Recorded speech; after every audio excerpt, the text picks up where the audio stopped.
tilaok at pagsigaw. Oras na para manok mo ay himasin. Bago ka pa man maghanda ng sinaing, pag-uusapan kung ano ang plano tungkol sa laban niya sa manok ni Congressman. Kailangan panabong mo'y ikondisyon para sa tupada, hindi ka madehado. Inom ng vitamina, bigay ng patuka, itim ng sigarilyo, ibuga sa iyong alaga.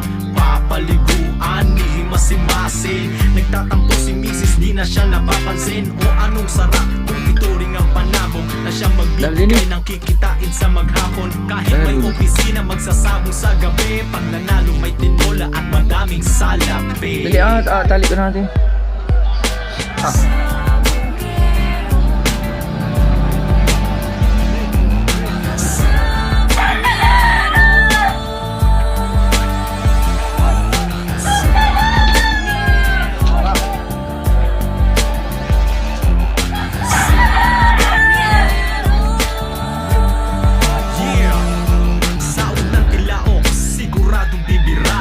Aking lang taya, sinong mananalo sa tagisan ng lakas.